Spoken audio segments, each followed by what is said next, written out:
स्वागत है आप सभी लोगों का मेरे चैनल साइंस और टेक्नोलॉजी में। मैं अनुपम विपुल आप सभी लोगों का स्वागत करता हूं आज के शो कंप्यूटर वेडनेसडे में।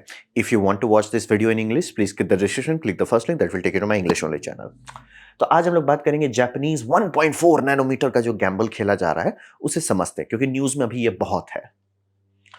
तो समझते हैं हुआ क्या। हुआ ये कि जापान एक टाइम में काफी ऊपर उड़ रहा था। 1980s से 1990s के बीच में सेमीकंडक्टर में जापान दादाजी थे, मतलब जापान का ही सब चीज था। तो वहां थे। अब रहा बात कि अगर वहां पे थे ऑलरेडी तो वहां से नीचे कैसे गिर गए, तो वहां से नीचे हटाया गया। मतलब ये जिस पीक पे थे उस पीक पे बहुत लोग चढ़े। उसमें दो बड़े प्लेयर चढ़े, उसमें है साउथ कोरिया और ताइवान। और इन सब के पास बहुत सारे फर्म हैं, जिसमें कि दो बड़ा नाम आप जानते होंगे, टीएसएमसी और सैमसंग। और ये धीरे धीरे एकदम हडिप्पा मारते मारते मारते मारते ये पूरा का पूरा सेक्शन ही खींच निकाल दिए। तो मतलब कि जापान जिस स्टेट पे था वहां से बहुत नीचे आ गया। और अंदर में भी उनका जापानीज कल्चर में अंदर में भी बहुत सारे प्रॉब्लम थे, तो वो मतलब जो लीड बना लिए थे उसे मेंटेन नहीं कर पाए। तो हुआ। अब रहा बात की, वो तो ठीक है, ये हो गया, ठीक है। 1980 से 90s में आप उड़ रहे थे, मतलब 2000 में दिखने लगा लोगों को सर आप मेंटेन नहीं होगा, और 2010 तक में आप डिब्बा खत्म। तो ये हो चुका था, हो गया दी एंड। अब रहा बात की रीसेंट टाइम में, यानी कि 2015 के बाद से या 2018 के समझ लीजिए, दुनिया में बहुत सारा केओस आ गया। मार्केट में फेथ कम हो गया। मतलब आप समझिए कि जब भी वर्ल्ड में फेथ हाई रहता है कि मतलब ये कंट्री पे मैं भरोसा कर सकता हूँ, ये कंट्री पे भरोसा कर सकता हूँ, इकोनॉमिक स्टेबिलिटी अच्छी रहती है, ग्रोथ होता रहता है। लेकिन वो फेथ खत्म होता है तो डामाडोल हो जाता है। तो वो तो हुआ। अब रहा बात कि इसमें ऐसा क्या हो गया जो पूरा मार्केट ही अनस्टेबल हो गया। उसमें दो बड़े मिसाइल फायर हुए थे। पहला था यूएस चाइना ट्रेड वॉर जो स्टार्ट कर दिया। ये पूरी दुनिया को थोड़ा सा दिखाया कि कोई कहीं और छींक रहा है और हमारे पे बैंड बज रहा है।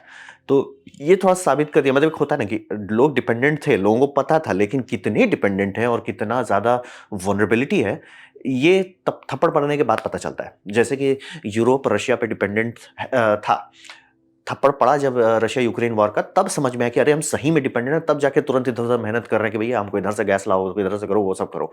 तो थप्पड़ पड़ने के बाद ही लोग को समझ में आता है। तो यहाँ पे भी थप्पड़ पड़ गया। दूसरा, फिर चाइना एक तोहफा दे दिया था पूरी दुनिया को, कोविड-19 का। ये पूरा इंडस्ट्री कोलैप्स कर डाला कि मतलब प्रोडक्शन लाइन रुक जा रहे हैं, क्योंकि फैब्रिकेटर सिर्फ एक ही जगह ये है, चाइना लेवल पे ही चल रहा है। और जापान में भी उतना खास नहीं, मतलब कि वनरेबिलिटी बहुत सीरियस थी। यानी कुछ लोग अगर कहीं पे डिसीजन लेते थे पूरी दुनिया चिपक जा रही थी। तो ये थोड़ा सा कर दिया कि मामला गड़बड़ है।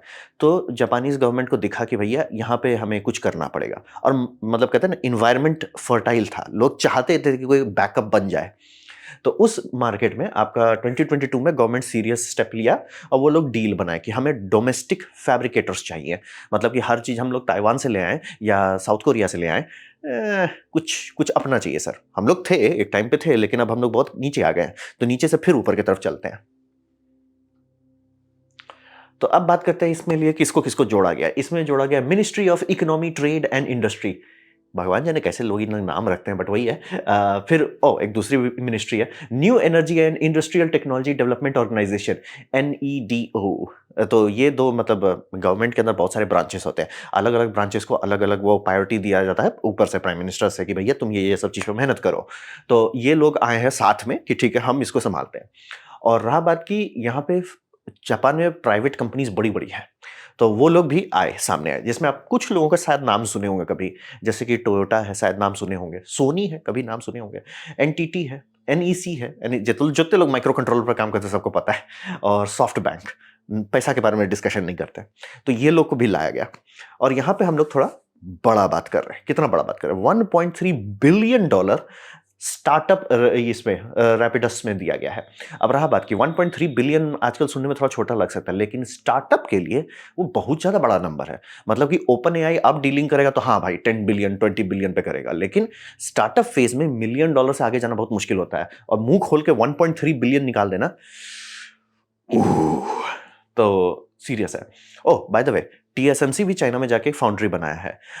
उनका लॉजिक ये है, मतलब पहली बात चाइना को ये सॉरी जापान को पता है कि वो सीधे अगर मान लीजिए लेटेस्ट एंड ग्रेटेस्ट पे मार भी देते हैं तो उसके पीछे बहुत सारे ऑक्सिलरी लगते हैं। वो ऑक्सिलरी को बनाने का उनका इंफ्रास्ट्रक्चर उतना अब नहीं है। तो टीएसएमसी को बोल रहा है कि सर जो चीज सॉर्टेड है जैसे कि 4 नैनोमीटर सॉर्टेड है, आप 4 नैनोमीटर बना दो। गाड़ी का जितना माइक्रो कंट्रोलर्स लगता है, जो इंजन ये सब में, वो सब आप बना दो। मतलब जो सॉर्टेड है, हमारा सप्लाई चेन नहीं रुकना चाहिए, क्योंकि भैया सर हमने तो फ्लैगशिप तो बना लिया लेकिन सेकेंडरी चीज में चिपक रहे हैं, वो ना हो। इसीलिए टीएसएमसी एक नया प्लांट खोल दिया और ये 2024 के दिसंबर में, यानी कि ऑलमोस्ट 1 साल हो गया है, वो ऑनलाइन आ चुका है और धीरे धीरे उसे अपडेट करते जा रहे हैं। तो काफी लोग कूदे हैं, मतलब बड़ा प्लांट है, बड़ा प्लांट पे बड़ा मेहनत किया जा रहा है। तो प्लेयर्स हैं, मतलब आप समझ सकते हैं, एनईटीओ और मेठी, तो सब लोग सीरियसली एक गैम्बल लिया जा रहा है कि जापान को वापस ऊपर रखते हैं। तो रहा बात कि इतना फेथ कहां से आ रहा है, ये फेथ आ रहा है निल से, NIL, यानी कि रैपिडस जो है, आप लोग सुन रहे होंगे कि मतलब इस सारे हर जितना भी डिस्कशन रैपिडस रैपिडस रैपिडस, उसमें क्या है भाई, उसमें है कि किसी तरीके से उन्होंने नैनो इम्प्रिंट लिथोग्राफी पे कुछ महारत हासिल किया है। अब मैं क्लियर कर देना चाहता हूं, नैनो इम्प्रिंट लिथोग्राफी बहुत आदम जमाने की टेक्नोलॉजी है। टेक्निकली सीडी सारे वैसे ही बनते थे, और सीडी, ब्लू रे, डीवीडी, ये सब वैसे ही बनता था, और वो टेक्नोलॉजी कभी गया नहीं। लेकिन वो कभी ये नहीं हो पाया, क्या बोलते हैं, मतलब कि सिलिकॉन एचिंग के लिए, जो कि बहुत इंडस्ट्री लगता है, तो एक समझ लीजिए ऑलमोस्ट एक कंसोर्टियम है, अनऑफिशियल सा, कि सब लोग एग्री करेंगे तो ही उस टेक्नोलॉजी पे खर्च किया जाएगा। क्योंकि बात यह रहता है कि आप भले एक मशीन बना देते हो, उस मशीन के लिए जितने ऑक्सिलरी सर्विसेज हैं, वो अगर नहीं है तो आपका मशीन फेल हो जाएगा। इसीलिए हर कोई एकदम, मतलब एक समझिए कोहिलेशन के तौर पे चलाया जाता है कि सर तुम यूवी का सॉर्ट करोगे, तुम मास्क का सॉर्ट करोगे, तुम इसके लिए वेफर को सॉर्ट करोगे, तुम उसके लिए एचेंट का समस्या सॉल्व करोगे। तो मतलब समझिए कोलरेशन में चलाया जाता है, क्योंकि रिस्क लेना आज के टाइम में थोड़ा मुश्किल है और महंगा बहुत पड़ेगा। ऐसा नहीं कि आप गलती नहीं कर सकते, और ऐसा भी नहीं है कि गलती नहीं होता, लेकिन लोग उससे थोड़ा सा डरते हैं, क्योंकि अब नंबर बहुत बड़ा बड़ा आने लगा है, मिलियंस ऑफ डॉलर डूबने लगा है। और कुछ केसेस में गलत रास्ते पे जाना, कि सर हम सोचे ये टेक्नोलॉजी चल जाएगा, पता चला बिलियन डॉलर से ज्यादा आप जला चुके हैं। तो रिस्क है। तो उसमें बहुत टाइम से बहुत सारे पैरेलल टेक्नोलॉजी डेवलप हुआ था। जो ये ASML का आप लोग देखते हैं, वो है क्या, वो एक मशीन है, वो कॉपी पेस्ट मशीन है। तो होता क्या है, होता है कि हम लोग इलेक्ट्रॉन बीम लेते हैं। इलेक्ट्रॉन बीम क्यों लेते हैं, रहा बात की लिथोग्राफी कॉपी पेस्ट मशीन है, तो सर मास्टर कॉपी किसके पास है, मास्टर कॉपी बनाया जाता है आपका इलेक्ट्रॉन बीम से। क्यों, अगर आपको पता होगा, इलेक्ट्रॉन बीम हम लोग बहुत रिफाइंड कंट्रोल कर सकते हैं। ऐसा कैसे, आप सबको पता होगा, इलेक्ट्रॉन माइक्रोस्कोप देख के बताते हैं, भैया यहाँ है, यहाँ नहीं है, यहाँ है, यहाँ है, ये वो हम लोग, मतलब इलेक्ट्रॉन बीम सरप्राइजिंगली गुड है रेजोल्यूशन के मामले में। मतलब कि आप बोलो यहाँ से यहाँ जाना, वो चला जाएगा, और वो नैनोमीटर के लेवल पे स्टेप कर सकते हैं। सर सर, और नैनोमीटर तो हम बहुत बड़ा बता रहे हैं, क्योंकि 1 नैनोमीटर का मतलब होता है लगभग 10-12 एटम्स की बात कर रहे हैं सिलिकॉन में। आजकल तो आप देख ही लेंगे, इलेक्ट्रॉन माइक्रोस्कोप ऑलमोस्ट छू जा रहे हैं, भैया सर मैं एटम के अंदर घुस जाते हैं ना, इलेक्ट्रॉन क्लाउड को दिखाने लगते हैं प्रोबेबिलिटी नॉइज में। तो समझना बहुत जरूरी कि इलेक्ट्रॉन बीम जो है इतना प्रिसाइज बनाया जा सकता है। इलेक्ट्रॉन बीम से हम लोग करते क्या है, उससे मास्टर मास्क बनाया जाता है, ठीक है। खासतौर का मटेरियल रहता है जिसपे वो मास्किंग करता है, और इसपे एच किया जाता है 1:1। आजकल के टाइम में 1:1 का मतलब हो गया कि वो एक्चुअली उसी साइज का है जो सिलिकॉन पे बनेगा। पहले ये करते थे, उसको बड़ा बनाते थे, फिर लेंस का इस्तेमाल करके उसे छोटा कर देते थे। आजकल चूंकि अल्ट्रावायलेट इस्तेमाल करता है, अल्ट्रावायलेट ग्लास के थ्रू नहीं जा सकता है। और ये दूसरा कारण था कि जापान का जो पंख था वो कट गया। वो लोग के पास नाइकॉन थे, कैनन थे, ये लोग खूब सिलिकॉन बना रहे थे, लेकिन वो सब लाइट में था। अल्ट्रावायलेट में गए तो यहाँ पे लेंसेस नहीं है, एक भी लेंसेस अल्ट्रावायलेट में नहीं इस्तेमाल होता है। अल्ट्रावायलेट में मिरर इस्तेमाल होते हैं, आप ट्विंग करते हो तो वो जो डिफ्रैक्शन ग्रेटिंग का इस्तेमाल करना पड़ता है, और जो मल्टीपल लेयर्स के आपको ये बनाने पड़ते हैं, मिरर बनाने पड़ते हैं, वो नहीं, कैनन और नाइकॉन तुरंत उस पर मास्टरी नहीं कर पाया, और ASML आके साइड से टोक्यो ड्रिफ्ट मार लिया। तो ये जो कर रहे हैं, तो ये अल्ट्रावायलेट जिस मास्क पे पड़ रहा है, जो ऊपर आप देख रहे हैं ना, एक मशीन ऐसे चल रहा है, वो मास्क जो है इलेक्ट्रॉन बीम से बनाया गया मास्क है। इलेक्ट्रॉन बीम से आप मास्टरपीस बनाते हैं जो 1:1 स्केल है। तो रहा बात की उसी से सब क्यों नहीं हुआ, वो बहुत स्लो है। मतलब कि उससे अगर एक पीस आप बनाएंगे, हाँ सर जी पूरा दिन लगा एक पीस बनाए, इसमें आप बनाएंगे, ये कॉपी पेस्ट मशीन में बनाएंगे, ये एक वेफर को आराम से बिना टेंशन के, बिना लोड के 15 से 16 वेफर 1 घंटे में पचा सकता है। वो जो आप फूफ देते हैं ना, ऐसा आता है, स्लाइस स्लाइस स्लाइस स्लाइस गया, ये बोला थारा भाई संभालेगा टिकट इनको, और इसीलिए ये सक्सेसफुल है। तो हिसाब ये है कि आप एक रोबस्ट मास्क बनाते हैं, वो लाइट से चलता है, उसमें कोई खास इरोजन नहीं होता है, वो जाता है आपका एचेंट में, एचेंट रिएक्ट करता है, फिर उसके बाद आप उसमें हाइतोबा करते हैं। तो ये अभी नॉर्मल सिस्टम है कि आप इलेक्ट्रॉन ये बीम लिथोग्राफी से एक मास्टर मास्क बनाएंगे और मास्टर मास्क से कॉपी पेस्ट करेंगे। लेकिन ये मशीन बहुत महंगा है, मतलब दर्द हो इतना महंगा है। क्योंकि अभी तक कोई इंजीनियर आया नहीं कि इसको अल्ट्रावायलेट का लेजर कैसे बनाए। तो बेस्ट ऑप्शन ये है कि सर एक छोटा लेजर बनाओ, छोटा नहीं एक्चुअली बहुत हाई पावर का लेजर है वो, एक इसमें टिन का ड्रॉपलेट है, उस ड्रॉपलेट में मिसाइल मारो आप। और ऑप्शन नहीं मिल रहा है क्योंकि प्योरिटी बहुत हाई चाहिए और अल्ट्रावायलेट उतना आसानी से बनता नहीं है। तो मतलब बहुत महंगा मशीन है, ठीक है। और इस रास्ते पे मतलब ये एक रास्ता है, ऐसे कई सारे रास्ते होते हैं सिलिकॉन बनाने के, लेकिन ये रास्ता मास्टर बन गया है। अब रहा बात नैनो इम्प्रिंट लिथोग्राफी में आपका ये स्टेप जो हो रहा है, मास्टर बनाने का स्टेप अभी भी है, लेकिन ये स्टेप जो हो रहा है कॉपी पेस्ट है स्टेप, ये हटा दिया जाता है। तो यहाँ पे स्टेप क्या किया जाता है, इसको आप स्टैम्प करने लगते हैं। हमने मास्टर बनाया, अभी भी आप वही करोगे इलेक्ट्रॉन स्केल से, जो ये आप देख रहे हो। इसको कैसे बनाओगे मास्टर स्टैम्प को, इसे आप इलेक्ट्रॉन बीम से बनाएंगे बल्ले बल्ले। उसके बाद क्या करेंगे, उसके बाद आप इस पे डालेंगे एक सबस्ट्रेट पे जिसपे आपको काम करना है, ठीक है। सबस्ट्रेट में डालेंगे, उसके ऊपर आप अल्ट्रावायलेट मारेंगे। ऐसा क्यों? अल्ट्रावायलेट वो जो रेजिन है उसको ये कर देगा, हार्ड कर देगा। जैसे आप लोग अगर दांत में कभी काम होगा ना कि डेंटिस्ट एक पेस्ट सा लगाते हैं, फिर उसके बाद यूवी लैम्प से क्योर करते हैं, सेम वही कर रहे हैं। और फिर ये मास्क आप हटाएंगे। अब रहा बात मास्क बनाना, इम्प्रिंट करना, वहां तक कोई दिक्कत नहीं, बच्चा भी कर सकता है। उसको निकालना कैसे कि वो उखड़ ना जाए, वो दिक्कत है। वो कैनन, ये मैं कैनन का एनिमेशन दिखा रहा हूँ 2023 का। तब वो लोग कह रहे थे कि उनके पास स्पेशल टेक्नोलॉजी की वैसे फ्लेक्स करके निकालेंगे वो टूटे नहीं। और यहीं पर रैपिडो तिगड़म किया है। बनाना उतनी बड़ी बात नहीं है, मास्क बनाना बोल रहे हैं, इलेक्ट्रॉन बीम टेक्नोलॉजी बोले सर हम तो 70 से बना सकते हैं, कोई बड़ी बात नहीं है, वो सॉर्टेड है सर, सॉर्टेड है। लेकिन सर आप बना लिए, ठीक है, बल्ले बल्ले सर, आप उसको एक सिलिकॉन वेफर पर रख दिए जिसमें आपने स्पिन कोटिंग किया, चलिए बल्ले बल्ले। फिर आपने, चूंकि ये ट्रांसपेरेंट होता है ताकि आप उससे अल्ट्रावायलेट आर पार जा सके, ठीक है सर, वो भी आप कर दिए। आप उसको सॉलिडिफाई कर दिए, यहां तक कोई डिस्कशन नहीं कर रहा है, यहां तक सब सॉर्टेड है। सर उसको आप निकाल कैसे रहे हो? यही सॉस आता है, स्पेशल सॉस। तो रैपिडो के पास शायद ये स्पेशल सॉस आ गया है, वो शायद पकड़ लिए कि भैया ये कैसे करते हैं। मैं क्लियर कर देता हूँ, जरूरी नहीं कि यही रास्ते से आ रहे होंगे। ये हम बात कर रहे हैं यूवी फ्लैश मेथड, ऐसा हॉट प्रेस मेथड भी है कि जिसमें आपका ये रहेगा डाई और उसको हॉट प्रेस करेंगे। वो सीडी डीवीडी में यूज होता था। जनरली सिलिकॉन में उसे उतना प्रेफर नहीं करते क्योंकि टेम्परेचर भी बढ़ाना पड़ रहा है, ऊपर से टेम्परेचर प्रिसाइसली कंट्रोल करना पड़ रहा है, क्योंकि डिस्टॉर्शन हो गया टेम्परेचर से तो दिक्कत हो जाएगा।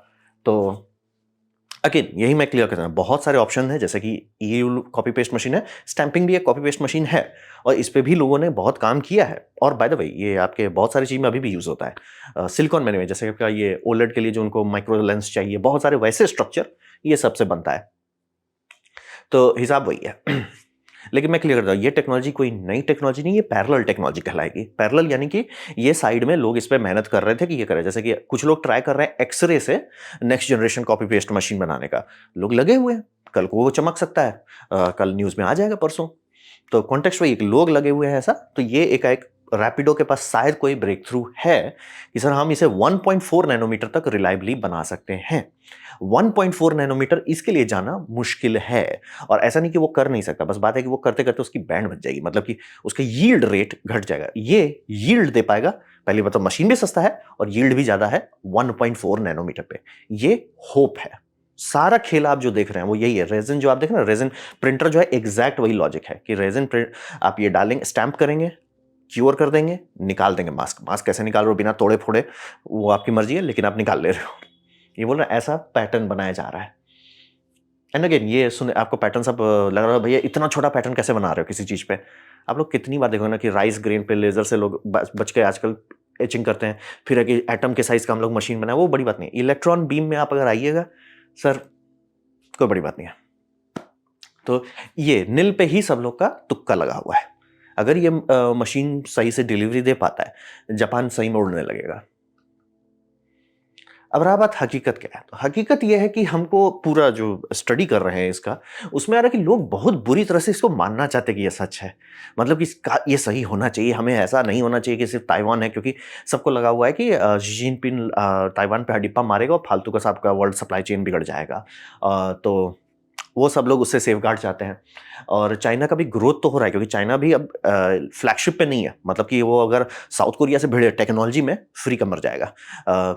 इससे ताइवान से भिड़े, फ्री में मर जाएगा। लेकिन ग्रोथ कर रहा है, मतलब आज वो अगर 40 नैनोमीटर का सब चीज बना सकते हैं तो कल पहुंच जाएंगे।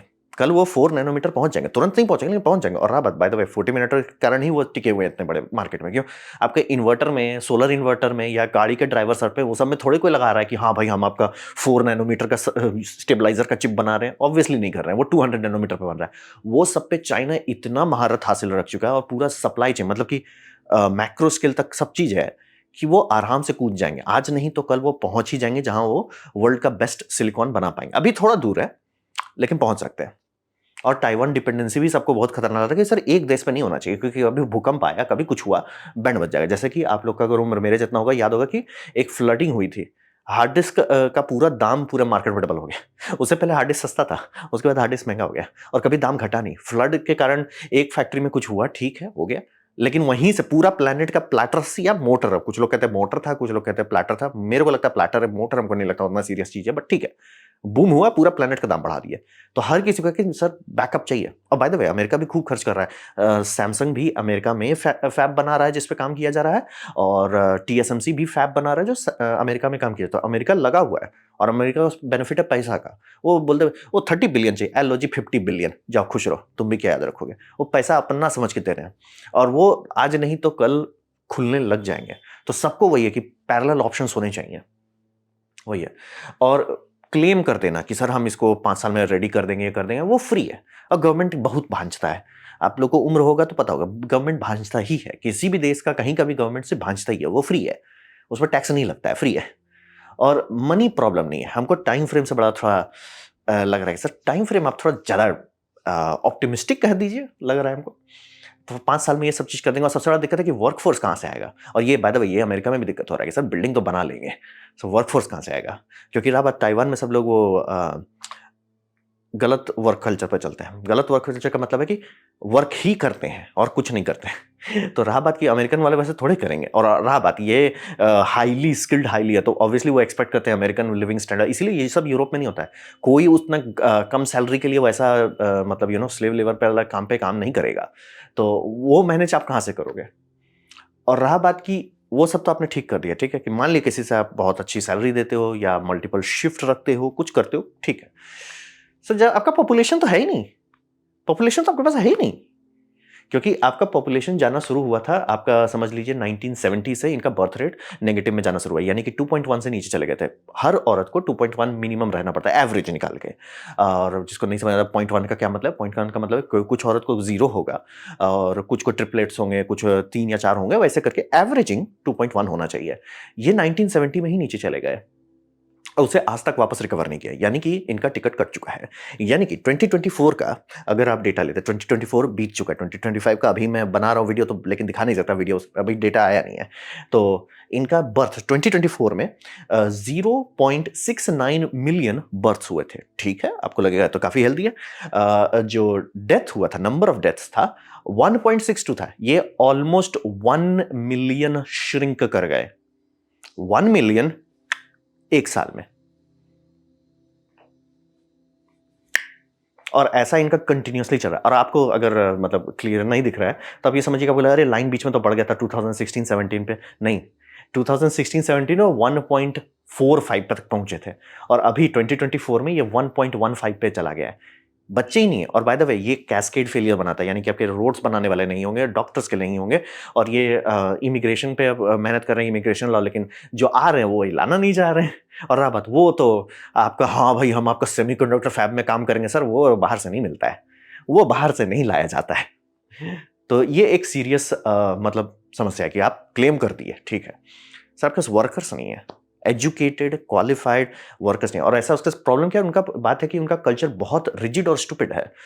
रिजिड का क्या मतलब, वहाँ अभी बोलते हैं हायरकी पे चलना चाहिए। जैसे कि अगर आप अमेरिकन कल्चर को देखिएगा और जापानीज कल्चर को देखिएगा, हर बार आपको एक ही चीज बताएंगे कि जापानीज कल्चर बहुत ही वर्टिकल है और आपका हॉरिजॉन्टल अमेरिकन है। अमेरिकन मतलब आप साइड स्टेप बहुत करते हो, मेरा बॉस ये कर रहा है, हम इधर से साइड से कर लेंगे, और वो इनोवेशन निकालता है, तभी वो आगे बढ़ गया।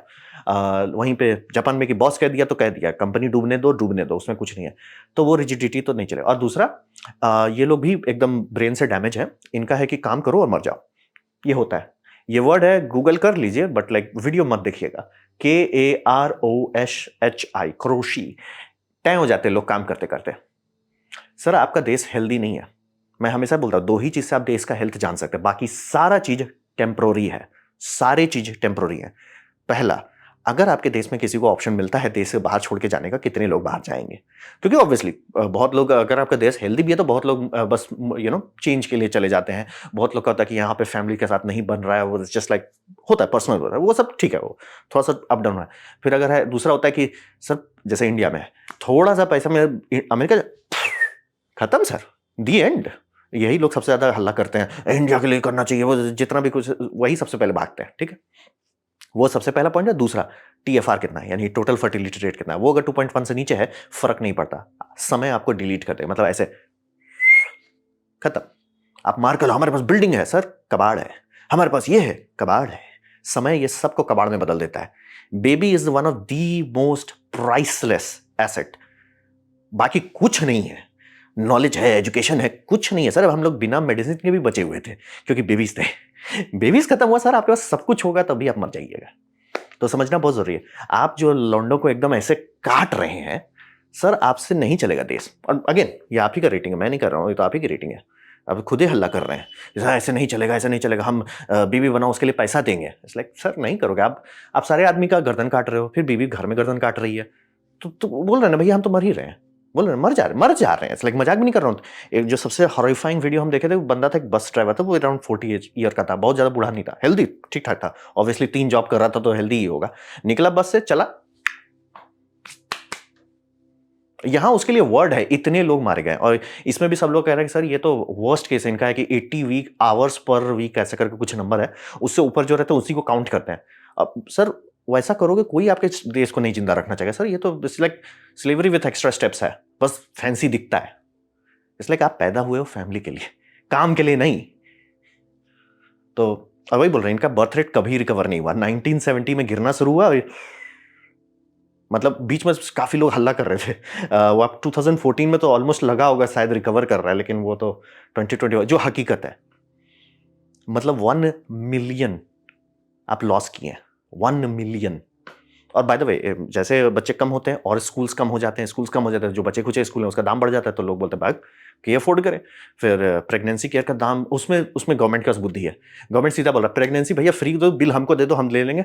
लेकिन प्रेग्नेंट वुमेन के साथ ये लोग बहुत अच्छे से बिहेव करते हैं एकदम, सर आपको कोई टेंशन नहीं होना चाहिए, जाओ, अरे तुम छुट्टी लो भैया, हम तुमको 6 महीने का पैसा दे देंगे।